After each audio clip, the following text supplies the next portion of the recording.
Meet Mitsuko, an unassuming girl on her way to an exclusive girls' school. She, along with many other students, is having fun on a bright sunny day. And just like that, a mysterious force cuts its way through the two buses, decapitating everyone except Mitsuko. Let's watch it again. 何あれ Mitsuko is lucky, as she was picking up her pen when this powerful force executed everybody. She has no idea what just happened or how, but she gets a hold of herself. After the initial shock, Mitsuko realizes that this force, whatever it is coming back for her. She ducks it, not once, but twice. She's stunned at the sheer power of this wind. Even the concrete post cannot withstand it. She runs, her terror dictating what her body must do. This wind is relentless, and it comes after her again. She sees a group of people and tells them to get down, but only manages to save one. The woman asks her what's going on, but Mitsuko has no answer. A group of bikers comes along and pays them no attention. Alone, Mitsuko keeps running, her will to live fueling her stamina. She finds her way into the woods, away from the wind, until she comes across a stream full of dead students. Realizing that the evil wind is gone, she cleans up, takes new clothes, and continues walking. Mitsuko is a long way from civilization, but her resilience from this horrifying phenomenon keeps her going. Eventually, she makes it to an exclusive school for girls. The students seem unaware of the incident, so this place must not have been affected, she thinks. Some girls greet her and call out her name. One, in particular, asks why she looks like that. Mitsuko does not know her, but hears the other students call her Aki. "Are you Aki? Do we go to the same school?" Mitsuko asks softly. Aki finds it ridiculous and says, "What are you talking about?" "I must have gone crazy," Mitsuko wonders out loud, and Aki now begins to take her seriously. Some girls join in and mock her, saying she has amnesia. Just then, the wind blows hard, sending Mitsuko to the ground. Aki asks her what is going on while the two other girls laugh at the incident. As they walk, we find out in the conversation that Mitsuko and Aki are girlfriends. The wind blows again, and Mitsuko runs in a panic. Aki comes after her and comforts her, telling her that nothing bad will happen. Two teachers see them in the hallway and inquire why Mitsuko looks like that. Aki explains she is just having a bad day. In the classroom, Mitsuko ponders if she has always been in this school. Aki says yes. "I had a bad dream this morning that many girls were cut off in half," Mitsuko says softly. "I ran and found a stream where I took these clothes." Aki opens the window and assures Mitsuko that the wind has no such power. "Don't be afraid," Aki comforts her. Mitsuko, now convinced it is just a dream, feels better now. Aki suggests that they skip school today, and it sounds like a good idea. They go to their homeroom, and Aki introduces Mitsuko to Taeko. Taeko says they both look in love, and Aki confirms that they are. She points to a girl, Sur, short for surreal. Sur and Aki give each other the bird, and they all laugh.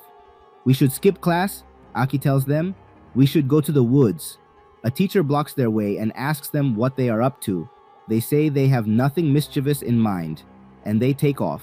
They keep running, happy at their little escapade. The woods give them liberation from the clutches of the school. Running gives them freedom from their obligations, responsibilities, and duties. They finally stop, exhausted and giddy, for evading their teacher. Aki tells Mitsuko that she will always be there for her. Mitsuko is the most important person in her life. They all laugh at Mitsuko's dream of the students getting sliced in half by the wind. Sir interrupts and says that this horrendous incident is possible. "It all boils down to probability," she says. "There are infinite universes, and another version of Mitsuko in another universe may have experienced the wind's wrath." She throws a rock and explains that a version of her in another universe did not do that, but she did it in this universe. Taiko challenges this idea and says that it does not matter. Sur says it does, as a simple ripple can expand and make an impact on their lives. Sur throws another rock and tells the group to observe the ripple. Just then, a giant crocodile lunges forward and grabs Taiko. Before Teiko succumbs to death, we realize that the scene is merely Sur's narrative. It is not real.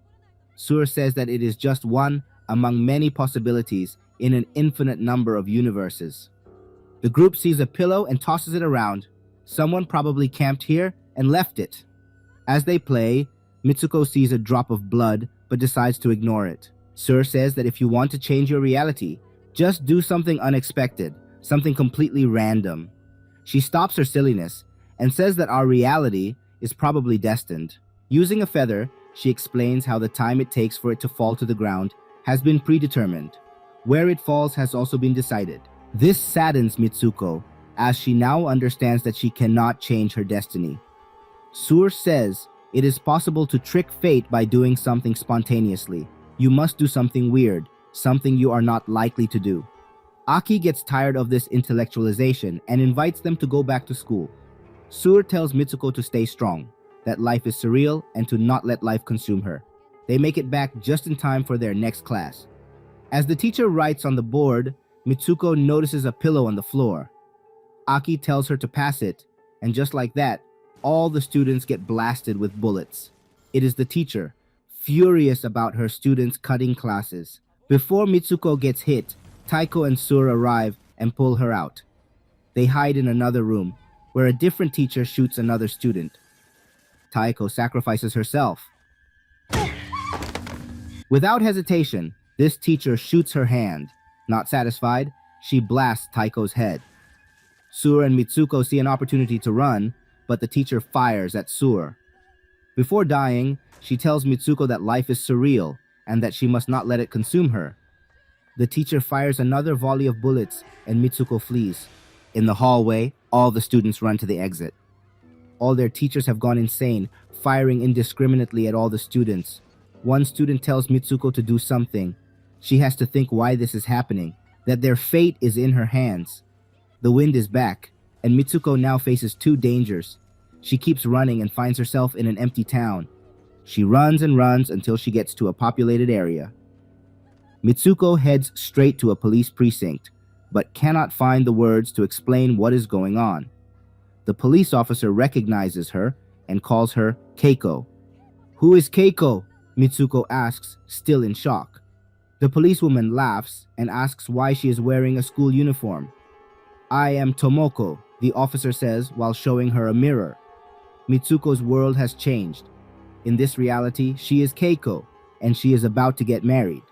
The policewoman puts Keiko in the car, and it seems like she has a lot of female fans. Keiko learns that she is 25 years old, not a teenager. They head to a church where bridesmaids and guests meet them.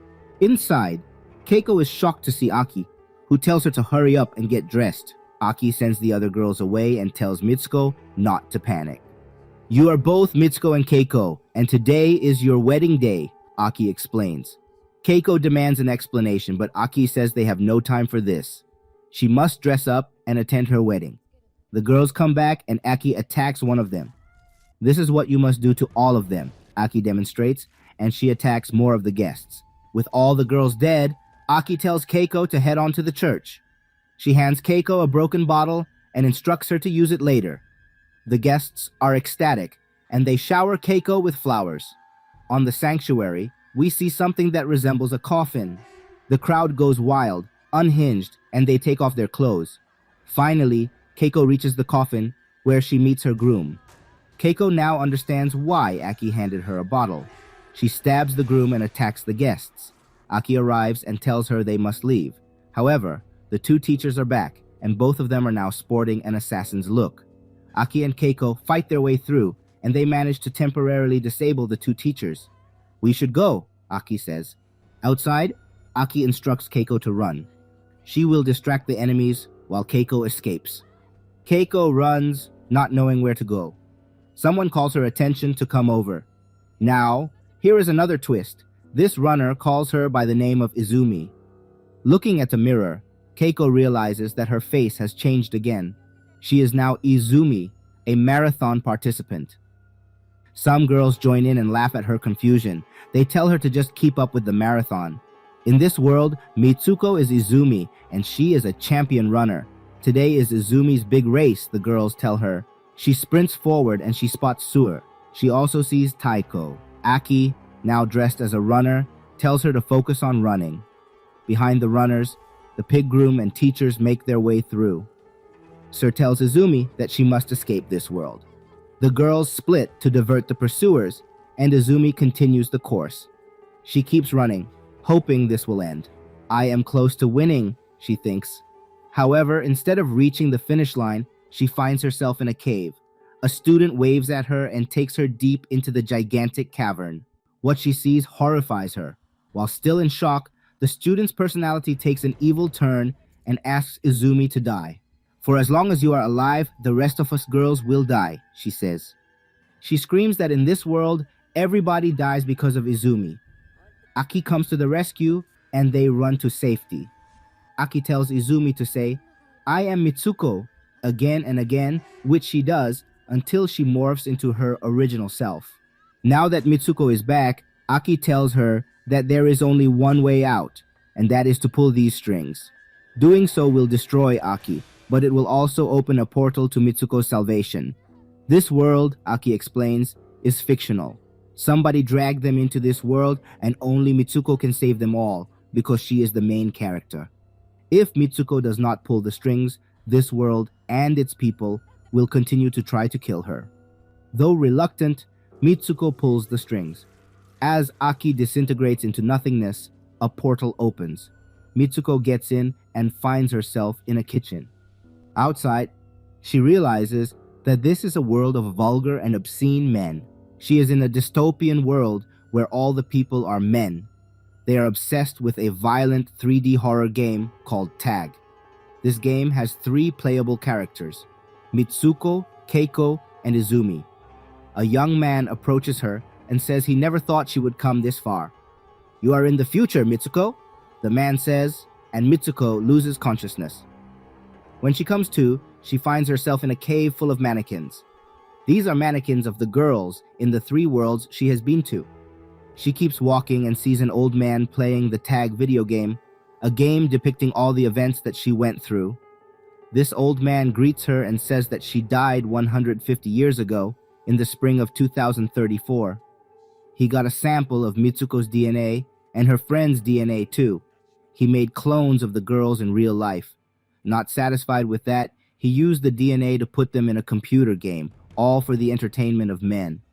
For his final gratification, he wants Mitsuko to have sex with a younger clone of himself.